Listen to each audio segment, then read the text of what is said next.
Lecture number 02 में हमने Newton के फर्स्ट लॉ को डिस्कस किए थे, जिनमें हमने ये जाना था कि अगर कोई ऑब्जेक्ट रुका हुआ है तो वो ऑब्जेक्ट तब तक अपनी स्टेट को चेंज नहीं करेंगे जब तक उस पे कोई अनबैलेंस्ड एक्सटर्नल फोर्स अप्लाई ना किया जाए, तब तक वे ऑब्जेक्ट अपने पोजीशन में रहेंगे। लेकिन न्यूटन के ये फर्स्ट लॉ में हमने जाने थे, ठीक। अब न्यूटन ने जब ये लॉ दिया तो यहां पे सवाल ये उठा कि अगर फोर्स अप्लाई कर दिया जाए तो क्या होगा। फर्स्ट लॉ में क्या कहा कि अगर कोई ऑब्जेक्ट रुका हुआ है तो वो तब तक रेस्ट में रहेंगे जब तक उस पर कोई एक्सटर्नल फोर्स अप्लाई ना किया जाए। फिर सवाल आ जाता है तुरंत कि अगर एक्सटर्नल फोर्स अप्लाई कर दिया जाए तब क्या होगा। तो हम सेकेंड लॉ जानने से पहले हमें समझना चाहिए मोमेंटम के बारे में, ठीक है। मोमेंटम हमें समझना चाहिए, तो लीनियर मोमेंटम पहले समझाता हूं, फिर हम न्यूटन के सेकेंड लॉ डिस्कस करेंगे। लीनियर मोमेंटम, लीनियर मोमेंटम, ठीक है। लीनियर मोमेंटम क्या है? Linear momentum may be defined as the product of mass of the object and velocity of the object। Linear momentum को हम डिफाइन कर सकते हैं मास और वेलोसिटी के प्रोडक्ट के रूप में किसी भी ऑब्जेक्ट का, ठीक है। मोमेंटम होता क्या है? तो मोमेंटम जो है ना, जो मूविंग ऑब्जेक्ट होता है उसका एक प्रॉपर्टी होता है, ठीक है। क्योंकि अगर रेस्ट ऑब्जेक्ट की आप बात करेंगे या बॉडी की बात करेंगे तो वहां पे लीनियर मोमेंटम जीरो होता है, ठीक है। तो हमने क्या कहा? हमने कहा कि linear momentum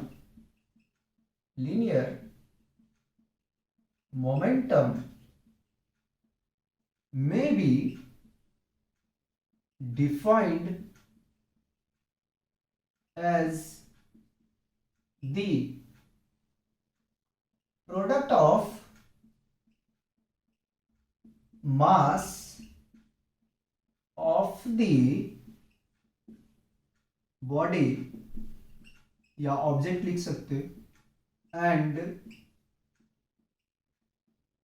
velocity of the body।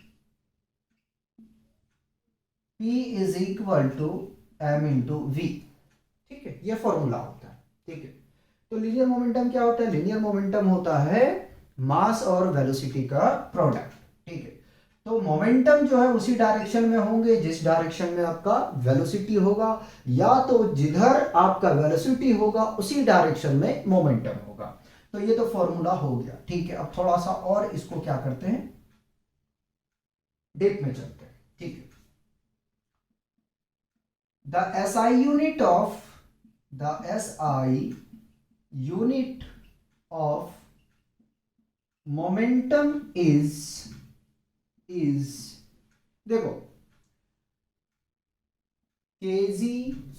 Kilometre पर सेकेंड, ठीक है। क्या होता है? किलोमीटर पर सेकेंड, ठीक है। देखो यार, वेलोसिटी का क्या होता है? मीटर पर सेकेंड होता है, और मास है तो मास के लिए क्या होगा? किलो होता है, ठीक है। तो किलोमीटर पर सेकेंड, ठीक है। आगे में चलते हैं। Momentum is a vector quantity, ठीक है। Momentum is a vector quantity, ठीक है, क्वांटिटी। मोमेंटम, अगर मान लीजिए कि कोई बॉडी रुकी हुई है तो क्या होगा? अगर कोई बॉडी रेस्ट में है तो उसका लीनियर मोमेंटम क्या होगा? जीरो होगा। तो लिखिए, momentum of body at rest is zero. अगर कोई बॉडी रुकी हुई है तो उसका मोमेंटम क्या होगा? जीरो होगा। लीनियर मोमेंटम लिख सकते हैं, नो प्रॉब्लम, ठीक है। आगे में चलते हैं। वेयर, यहां थोड़ा सा और समझाते हैं आप लोग को। Where m is equal to mass of the body या ऑब्जेक्ट, तो बॉडी लेके चल रहे हैं, बॉडी लेके चलेंगे, और v क्या है, वेलोसिटी ऑफ दी बॉडी, और p क्या है, linear momentum of the body या मोमेंटम ऑफ द बॉडी, ठीक है, मोमेंटम ऑफ दी बॉडी, ठीक है। बताओ कोई कंफ्यूजन है तो। लीनियर मोमेंटम प्रॉपर्टी होता है मूविंग ऑब्जेक्ट का, ठीक है, जितना ज्यादा उसका वेलोसिटी होगा उतने ही ज्यादा मोमेंटम होगा, ठीक है। अब आगे में चले, आगे में चलते हैं, समझते हैं Newton second law of motion. तो हाँ, थोड़ा सा रिकॉलिंग करेंगे। फर्स्ट लॉ में हमने ये जाना था कि अगर कोई ऑब्जेक्ट रेस्ट में है या मोशन में है, ठीक है, तो वो तब तक उस कंडीशन में, स्टेट में, पोजीशन में रहेंगे जब तक उस पे कोई अनबैलेंस्ड एक्सटर्नल फोर्स अप्लाई ना किया जाए, ठीक है। न्यूटन ने ये फर्स्ट लॉ में कहा, ठीक है। तो तुरंत यहीं से क्वेश्चन अराइज हुआ कि बताइए अगर फोर्स अप्लाई कर दिया जाए तो क्या होगा। तो न्यूटन के सेकेंड लॉ में कहता है कि external force applied on any object is directly proportional to the rate of change of momentum। अगर उस पे कोई एक्सटर्नल फोर्स, ठीक है, कोई एक्सटर्नल फोर्स किसी भी ऑब्जेक्ट पे अप्लाई कर दिया जाएगा तो उसका जो मोमेंटम होगा वो चेंज हो जाएगा, ठीक है, directly proportional to the rate of change of momentum. यानी कि जितना फोर्स अप्लाई किया जाएगा उतना मोमेंटम में भी परिवर्तन होंगे, ठीक है। ये स्टेटमेंट कह रहा है न्यूटन के सेकंड लॉ में। ऊपर वाला मैं समझा देता हूं। According to Newton second law of motion, the rate of change of linear momentum of a body is directly proportional to the external force applied on the body, ठीक है। क्या कहा सेकंड लॉ में कि अगर एक्सटर्नल फोर्स अप्लाई कर दिया जाए उस बॉडी पे तो उसका जो मोमेंटम है वो चेंज हो जाएगा। तो चलते हैं और समझते हैं, ठीक है, चलते हैं और समझते हैं, उसके बाद एग्जांपल समझाएंगे। तो क्या कहा कि some external force is directly proportional to the rate of change of momentum, the rate of change of per unit time या टाइम इंटरवल, ठीक है। अब हम लोग जानते हैं कि अगर प्रोपोर्शनैलिटी साइन को हम जैसे हटाएंगे तो कोई ना कोई कांस्टेंट आएगा। तो F external force is equal to K times of the rate of change of momentum, the rate of change of per unit time या टाइम इंटरवल। यहां डेल क्या रिप्रेजेंट कर रहा है, तो डेल जो है वो चेंज को रिप्रेजेंट कर रहा है, किन में, मोमेंटम में, किन में, टाइम में या टाइम इंटरवल। हम लोग जानते हैं फॉर एसआई सिस्टम के लिए, ठीक है, जो के का वैल्यू होता है वो 1 होता है, या प्रैक्टिकली, ठीक है, हम के की वैल्यू जो होता है वो 1 लेते हैं, ठीक है। तो यहां लिख देता हूं कि फॉर एसआई सिस्टम, ठीक है, के इज इक्वल टू 1, ठीक है। के का वैल्यू कितना लेंगे, 1। तो एक्सटर्नल फोर्स क्या हो जाएगा, external force is equal to the rate of change of momentum upon the rate of change of time, ठीक है। मोमेंटम समझाने का कारण यही था कि मोमेंटम का फॉर्मूला हम यहां पे रख देंगे, ठीक है। तो F external force is equal to, अगर हम P की वैल्यू रख दे तो del V into M V by del T, ठीक है। अब देखो जो भी चेंजिंग आएगा वो मास में चेंजिंग नहीं आएगा, ऑब्जेक्ट का जो मास है वो कांस्टेंट रहेगा। जब कांस्टेंट रहता है, ठीक है, तो आप m कांस्टेंट है इसको बाहर लेके आओ, चेंज किस में होगा, वेलोसिटी में होगा, चेंज किस में होगा, वेलोसिटी में। तो F external force is equal to m del v by del T, ठीक है। और जरा सा याद करो, हमने आपको चैप्टर मोशन में करवाया था कि the rate of change of velocity, the rate of change of per unit time, it is known as acceleration. ठीक है, हमने करवाया था, याद कीजिए, acceleration is equal to del V by del T. ठीक है, del V by del T.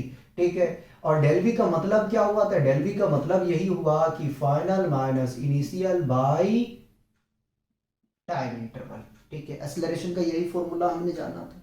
ठीक है, तो क्या हम F external is equal to mass del V upon del T के प्लेस पे क्या हम एक्सेलरेशन रख सकते हैं? देखो, फोर्स का जो फॉर्मूला हमने कैलकुलेट करके नहीं देखे थे, जो लेक्चर नंबर 01 में किए थे, हमने डायरेक्ट वहां पे force equal to mass into acceleration बैठाया था। आता कहां से है? तो न्यूटन के सेकेंड लॉ से आता है। ठीक है, बताओ यार, कोई कंफ्यूजन है तो? न्यूटन के सेकेंड लॉ से आता है ये फॉर्मूला। ठीक है, अब थोड़ा सा और आगे में चलेंगे और डिस्कस करेंगे। ठीक है, एप्लीकेशन जो न्यूटन सेकेंड लॉ का है वो है एक आपका कैचिंग और क्रिकेट बॉल। ठीक है, ये ठीक है, और दूसरा है हाई जंप। इसको समझते हैं क्यों लिखा गया है, इसका क्या मतलब है। ठीक है, उसके बाद में हम थर्ड लॉ को समझेंगे। ठीक है, अच्छा, सेकेंड लॉ को लॉ ऑफ मोमेंटम भी कहते हैं। ठीक है, लॉ ऑफ मोमेंटम कहते हैं। देखिए, कैचिंग अ क्रिकेट बॉल हम लोग बहुत अच्छे तरीके से जानते हैं और देखते हैं कि जब कोई बैट्समैन बॉल को हिट करता है, ठीक है, तो बाउंड्री पे या फील्ड के किसी भी एरिया में जब कोई फील्डर कैचिंग करता है तो वो अपने हाथ को पीछे की तरफ खींचता है। ठीक है, नोटिस किया होगा, और नहीं किया हो तो देखना। जब कभी कैच लिया जाता है तो हाथ को पीछे खींचता है, ऐसा क्यों? क्या रीजन है खींचने का? तो ऐसा इसलिए करता है ताकि जो बॉल का टाइम ड्यूरेशन है उसको इंक्रीमेंट कर देता है। ठीक है, इंजरी नहीं होता। अगर आप बॉल आ रहा है, आप हाथ ऐसे ही रोकोगे तो आपके हाथ का जो है वो आपके हाथों में इंजरी होगा, हो सकता है फ्रैक्चर हो जाए आपके हाथ में, क्योंकि बहुत तेज वेलोसिटी के साथ में वो बॉल आती है। ठीक है, अब देखते हो ना, एक बॉलर बॉलिंग करता है, तुरंत उसको हिट किया जाता है। ठीक है, उतने ही अमाउंट का मोमेंटम उसमें दिया जाता है, हिट किया जाता है, फिर बॉलर के पास में जब आता है तो उसको हाथ को पीछे की ओर खींच लिया जाता है।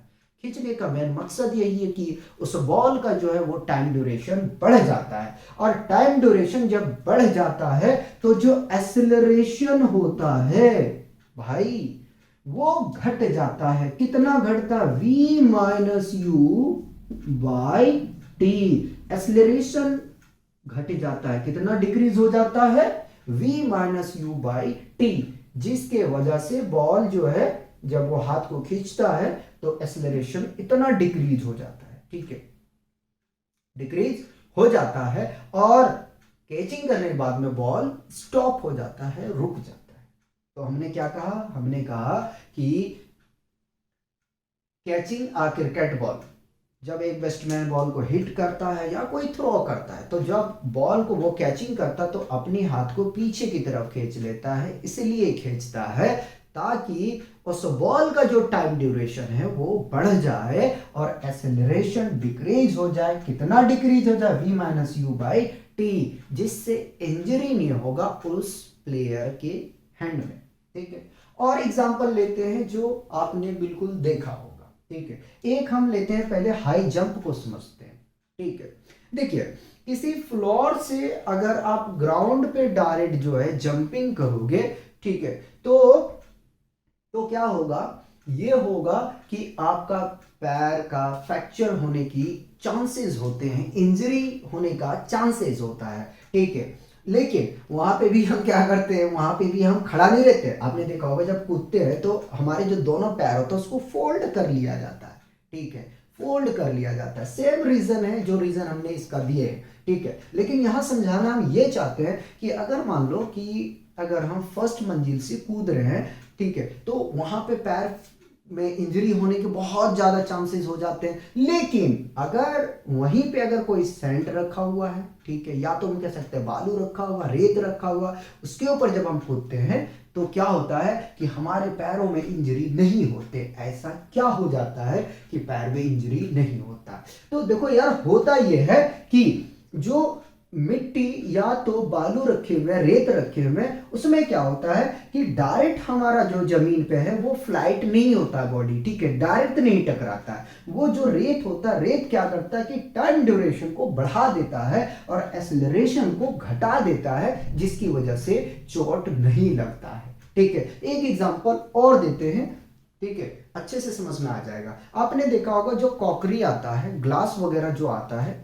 ठीक है, कांच का, तो उसको जब पैकिंग किया जाता है ना, तो उसके बीच में या तो पेपर या तो ग्रास, या तो पेपर या तो ग्रास को रखा जाता है, ठीक है, ताकि दो जब ग्लास आपस में उनका कोलिजन हो, दो ग्लास का आपस में कोलिजन हो तो वो डैमेज ना हो, ठीक है, वो क्रैक ना हो, वो ब्रोकन ना हो। इसलिए क्या किया जाता है कि बीच में घास को रखा जाता है या तो कोई पेपर को रखा जाता है। उससे क्या होता है, जब आपस में दो ग्लास का कॉलिजन होता है तो जो टाइम ड्यूरेशन होता है, जो फ्लाइट होने का, जो दोनों का टकराने का टाइम ड्यूरेशन होता है वो बढ़ जाता है और एक्सेलरेशन क्या होता है उनका डिक्रीज हो जाता है, ठीक है, जिसकी वजह से वो कॉकरी ग्लास नहीं टूटता है।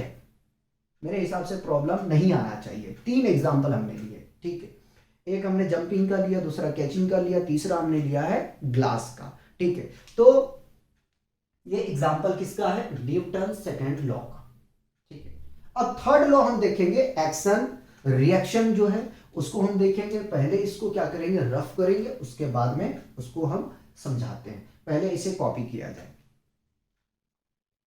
न्यूटन के थर्ड लॉ देखते हैं। थर्ड लॉ को एक्शन रिएक्शन लॉ भी कहते हैं, ठीक है। तो बहुत इजी लॉ है जो थर्ड लॉ है, कहता है every action has equal and opposite reaction, ठीक है। आपका हर एक एक्शन का जो है इक्वल और अपोजिट रिएक्शन मिलेगा, ठीक है। समझाने के लिए एकदम आसान तरीके से समझाते हैं कि अगर आप बहुत मेहनत करके स्टडी करेंगे तो ये तो फिक्स है कि आपका रिजल्ट बेहतर आएगा, ठीक है। तो जो आपने हार्डवर्क किया वो क्या है, एक्शन, ठीक है। रिजल्ट जो आता है वो क्या है, रिएक्शन। अगर आप अच्छे तरीके से पढ़ाई नहीं करते हो तो ये भी पक्का है डेफिनेटली आपका रिजल्ट बेहतर नहीं आएगा, ठीक है। तो एग्जाम्पल इसके लिए क्या है, स्विमिंग है। स्विमिंग में क्या करते हैं हम अपने दोनों हाथों से पानी को पीछे की ओर धक्का मारते हैं, ठीक है। तो एक्शन हमने क्या किया, एक्शन हमने ये किया कि हमने हाथ से जो है वो पीछे की तरफ पानी को धक्का मारे, ठीक है। तो रिएक्शन हमें क्या मिला, हम आगे की तरफ मूव करने लग गए, ठीक है। अरे भाई समझ में आ रहा है। स्विमिंग में आपने किया है, स्विमिंग में देखा होगा कि पानी को हम क्या करते हैं, पानी को हम पीछे की ओर धक्का मारते हैं तो हम आगे की ओर बढ़ते हैं, ठीक है। इसका क्या मिल रहा हमें, एक्शन, ये हाथ हमने लगाया भैया, उसको धक्का मारना स्टार्ट किए, ठीक है। तो हमारा जो मोशन हो रहा है वो फॉरवर्ड डायरेक्शन में हो रहा है। उसी तरीके से आपने देखा होगा कि, अगर देखा नहीं होगा तो देख लेना, ठीक है। जब गन में क्या क्या किया जाता है कि जो फायर किया जाता है ना, तो आपने देखा होगा कि गन से जब बुलेट निकल जाती है, ठीक है, निकलने के बाद में वो गन में एक तरह का झटका महसूस होता है जिसको रिकॉइल वेलोसिटी कहते हैं। हम क्या कहते हैं, रिकॉइल वेलोसिटी कहते हैं। जब इस पे प्रॉब्लम इसका कराएंगे वहां पे कंसेप्ट क्लियर हो जाएगा। तो रिएक्शन जो है वो गन पे लगा रहा है, कौन लगा रहा है, जो स्प्रिंग है वो झटका मार रहा है जब बुलेट फायर हुआ, ठीक है। तो बुलेट निकला, वो क्या हुआ भैया, एक्शन, ठीक है। किसी को हिट करेगा उसका कुछ ना कुछ होगा रिएक्शन, ठीक है। भैया गोली लगने से क्या होता है, टिकट कट जाता है उनका, कटता है नहीं कटता, ठीक है। तो रिकॉइलिंग ऑफ गन, बुलेट निकला, आपने ट्रिगर दबाया, दबाने के बाद में उन्होंने हिट किया बुलेट को, बुलेट जब गन से निकला, ठीक है। तो फिर पीछे में जो होता है एक झटका, एक फोर्स लगता है, उसको रिकॉइलिंग वेलोसिटी कहते हैं या रिकॉइलिंग फोर्स भी कह सकते हो आप, ठीक है। और जो थर्ड एग्जाम्पल है, ये हम लोग सब जानते हैं कि जब हम चलते हैं तो जमीन के ऊपर हम एक्शन लेते हैं, ठीक है, इस तरीके से हम पीछे की ओर धक्का मारते हैं, ठीक है, तो जमीन हमें रिएक्शन क्या देते हैं कि हम आगे की ओर मूव करते हैं, ठीक है। तो हम यहां से क्या कह सकते हैं, एक्शन हुआ, किस पे एक्शन हुआ, जमीन पे। जमीन ने रिएक्शन आपको दिया, आपके पैर को दिया, क्या दिया आपको, पैर, जो पैर है, ठीक है, फुट है, उसको रिएक्शन प्रोवाइड किया जिससे आप आगे मूव करने लग गए, ठीक है। तो न्यूटन का जो थर्ड लॉ है वो बहुत आसान लॉ है, ठीक है, क्या कहता है, every action has equal and opposite reaction. तो आप इन तीनों एग्जांपल को लिख सकते हो। तो हमने न्यूटन के फर्स्ट लॉ, सेकेंड, थर्ड और इनर्शिया के टाइप जाने और लीनियर मोमेंटम को भी डिस्कस कर चुके हैं। तो बेसिकली अपने पास में एक टॉपिक बचा हुआ, law of conservation of mass, ठीक है। और एक्स्ट्रा जो टॉपिक हम कवर करेंगे उसमें करेंगे पुली का क्वेश्चन करेंगे, ठीक है, पुली का जो कंसेप्ट है उसको हम कवर करेंगे, थोड़ा सा फ्रिक्शन को डिस्कस करेंगे, ठीक है। एक दो जो लेक्चर होंगे वो 9th क्लास से अबव में जाएगा, क्योंकि अपना जो सीरीज है वो सीरीज है आईटी फाउंडेशन का, ठीक है। तो 9th तक रोकना ठीक नहीं है, यहाँ तक जो हमने भी डिस्कस किया ये 9th क्लास तक का है पार्ट, ठीक है। अब जो लेक्चर नंबर 04 होगा उसमें हम क्या करेंगे कि प्रॉब्लम को कवर करेंगे, क्योंकि हमें जितना थ्योरी था उतना हमने कवर कर चुके हैं, ठीक है। अब हमारा बच गया है कि न्यूमेरिकल पोर्शन को कवर किया जाए, ठीक है। बताओ अगर कोई कंफ्यूजन है तो। आसान है यार, तीनों लॉ को माइंड में रखो, 11th में भी काम आएगा, कंपटीशन में तो काम आएगा ही आएगा। अपना बेस बना के चलो भाई, जितना बेहतर आपका फाउंडेशन होगा उतने ही जल्दी आप किसी भी एग्जाम को क्रैक कर दोगे, ठीक है। अगर आपका बुनियाद अच्छा नहीं है तो आप रेंगोगे, ठीक, उसमें कोई शक की बात नहीं है, आपको रेंगना पड़ेगा, समझे। तो यही रोकेंगे बाबू, तीनों आपका ये लॉ कंप्लीट हो गया है, ठीक है। नेक्स्ट लेक्चर में हम डिस्कस करेंगे प्रॉब्लम।